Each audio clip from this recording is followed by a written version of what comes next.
अंश राठौर और आप देख रहे हैं नेक्स्ट 9 न्यूज।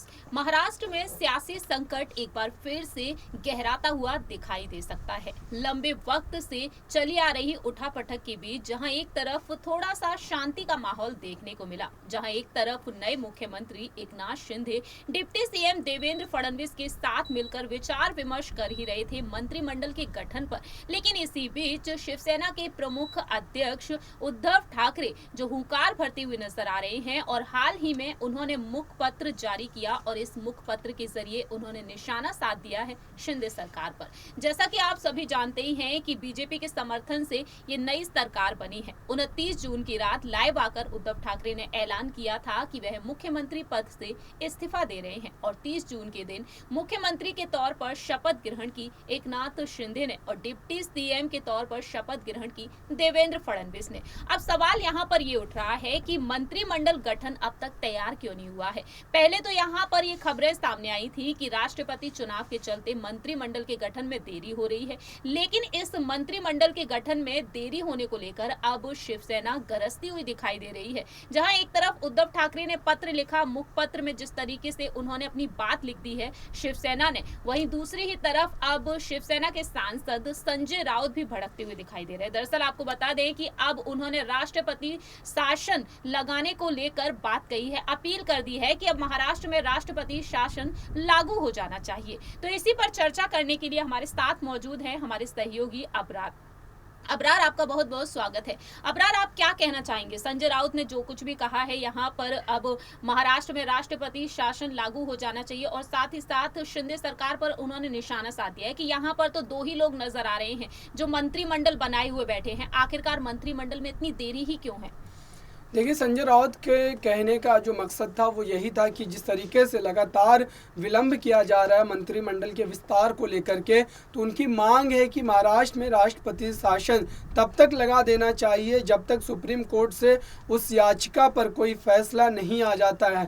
याचिका जो है उद्धव ठाकरे की ओर से सुप्रीम कोर्ट में लगाई गई है और उस याचिका में ये मांग की गई है कि कुल 14 विधायक जो हैं वो एकनाथ शिंदे गुट के साथ जो गए हैं और सरकार में अभी शामिल है, उनको योग्य ठहराना चाहिए। क्योंकि अगर इस पर कोई फैसला आता है उसका मतलब यही होगा सीधे सीधे कि एकनाथ शिंदे की सरकार जो है वो गिर जाएगी। इसलिए लगातार संजय राउत और शिवसेना के जो प्रमुख है उद्धव ठाकरे, उनकी तरफ से इस मांग को जोरदार तरीके से उठाया जा रहा है। अभी संजय राउत ने बड़ी बात कहते हुए ये कहा है कि अगर महाराष्ट्र में मंत्रिमंडल का विस्तार नहीं हो रहा है तो वहाँ के जो राज्यपाल है भगत सिंह कोश्यारी, उनको वहाँ पर राष्ट्रपति शासन जो है वो लगा देना चाहिए। क्योंकि मानसून सत्र जो है वो भी शुरू होना था, लेकिन उसको भी आगे बढ़ा दिया गया है। और एक तरीके से बयान जो दिया गया देवेंद्र फडणवीस की ओर से, उन्होंने कहा है कि 21 जुलाई को जब सुप्रीम कोर्ट में इस याचिका पर सुनवाई हो जाएगी,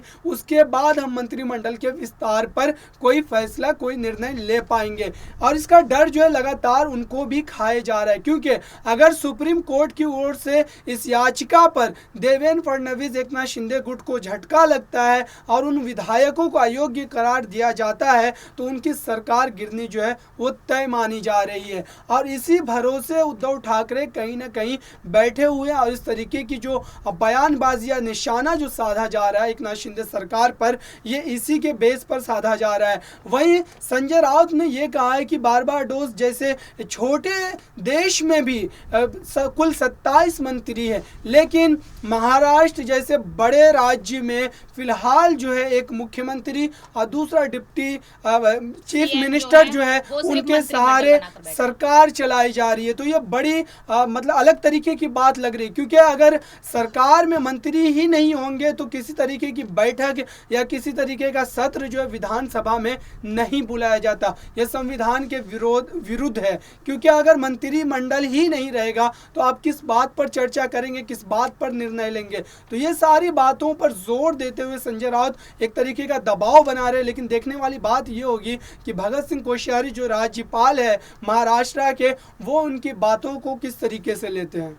देखिए अबरार, आपको बता दें फिलहाल जो मंत्रिमंडल को लेकर जो अपडेट सामने आ चुकी है कि 29 मंत्री पद दिए जाएंगे देवेंद्र फडणवीस को और दूसरी ही तरफ 14 मंत्री पद दिए जाएंगे एकनाथ शिंदे को। ऐसे में देखा जाए एकनाथ शिंदे ने एक बात कही कि 165 विधायक उनके पास हैं। आने वाले जो चुनाव हैं, जितने भी छोटे बड़े चुनाव होंगे उन सभी में वह जीत हासिल करेंगे। और इसी चुनाव को लेकर इस वक्त शरद पवार हैं, उद्धव ठाकरे हैं, संजय राउत हैं, आदित्य ठाकरे हैं और कांग्रेस जिस तरीके से अब यहाँ फैसले ले रही है, तो आपको क्या वाकई में लगता है एकनाथ शिंदे की सरकार को गिराने में यहाँ पर जो पूरी की पूरी ताकत लगाई जा रही है वो ताकत इनकी काम आएगी, उसमें ये सक्सेस हो पाएंगे? क्योंकि इस वक्त देखने को ये मिल रहा है कि सांसद है, बल्कि नेता प्रतिपक्ष रामदास कदम ने भी अपने पद से इस्तीफा दे दिया है और उनके बेटे पहले से ही शिंदे गुट में शामिल है। तो शिंदे का जो गुट है वो मजबूत होता हुआ दिखाई दे रहा है। तो आप इस पर क्या कहना चाहेंगे? क्या वाकई में यहाँ पर उद्धव ठाकरे यहाँ पर सरकार गिरा सकते हैं एकनाथ शिंदे की? देखिए, जहां तक सरकार गिराने, अवैध सरकार भी कहा जा रहा है, बिल्कुल अवैध सरकार कहा जा रहा है, क्योंकि जिस तरीके से मंत्रिमंडल के विस्तार को नहीं किया जा रहा है, उसमें विलंब किया जा रहा है, तो ये सारे जो इल्ज़ाम है विपक्ष की तरफ से लगा ही जाएंगे। दूसरी बात यह कि सुप्रीम कोर्ट में जो विचाराधीन मामला है, उस मामले पर अगर सुनवाई होती है और उसका जो फैसला आएगा, या तो शिंदे गुट को झटका लगेगा या तो उद्धव ठाकरे गुट को झटका लगेगा। बीते दिनों जिस तरीके से हमें पिछले हफ्ते की बात कर लूं तो शिंदे गुट को एक तरीके से राहत मिली थी सुप्रीम कोर्ट की तरफ से।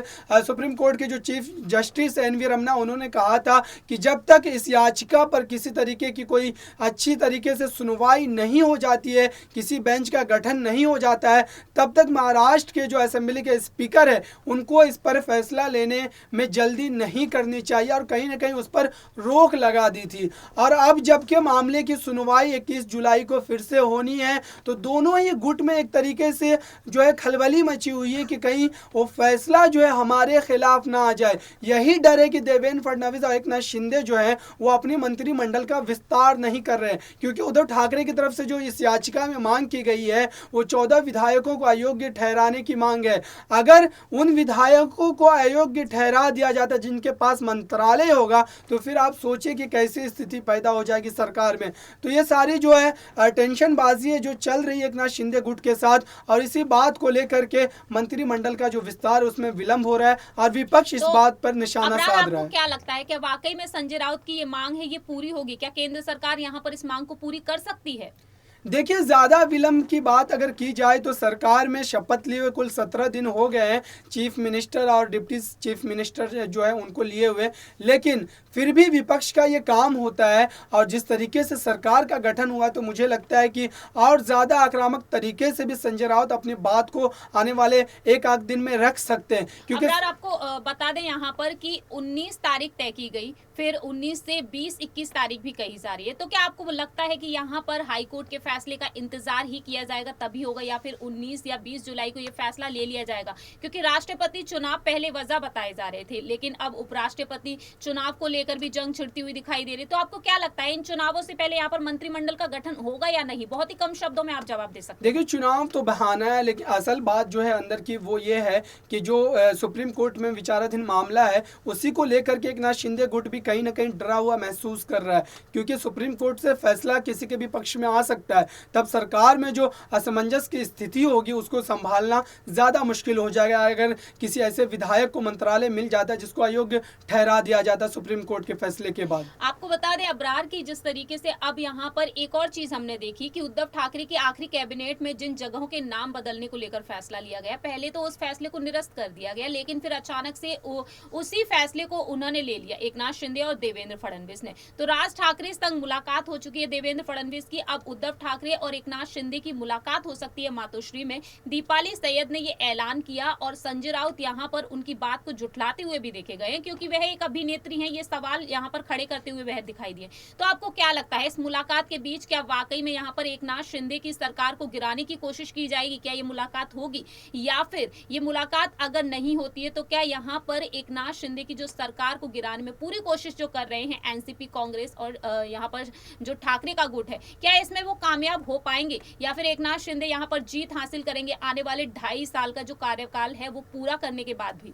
देखिए, जहाँ तक दीपाली सैयद की बात है, मुलाकात को लेकर के जो बयानबाजी की गई है उस पर आप देखिए कि संजय राउत का बयान जो है वो 2 दिनों के बाद आया है, तो कहीं ना कहीं जो है वो शंका जो बढ़ जाती है। क्योंकि अगर आपको इस बयान का विरोध करना था या इस बयान में कोई सच्चाई नहीं थी तो आपको बयान आने के जस्ट बाद आपको इसका जो है प्रतिक्रिया दे देनी चाहिए, ताकि जो लोग हैं, जो आम जनता, उनके मन में जो एक सवाल बनता है आपके बयान आने के बाद, वो कहीं ना कहीं खारिज होता दिखे। लेकिन संजय राउत का बयान जो आया वो 2 दिनों बाद आया। लेकिन आने वाले दिनों में देखते हैं कि संजय राउत जिस तरीके से अपनी बयानबाजी कर रहे हैं दीपाली सैयद के बयान को लेकर के, तो ये साफ हो जाएगा देवेंद्र फडणवीस मातोश्री जाएंगे और वहां पर उनसे मुलाकात होगी उद्धव ठाकरे के साथ। तो बहुत बहुत शुक्रिया अबरार उन तमाम सवालों का जवाब देने के लिए। फिलहाल देखा जाए तो महाराष्ट्र में जिस तरीके से सियासत गरमा रही है, क्या वाकई में यहाँ पर जो नई सरकार अभी कुछ दिन पहले ही बनी है, 2 हफ्ते ही हुए हैं, तो क्या ऐसे में एकनाथ शिंदे का इस्तीफा वाकई में तय होता हुआ दिखाई देगा? क्योंकि एकनाथ शिंदे ने एक और बात कही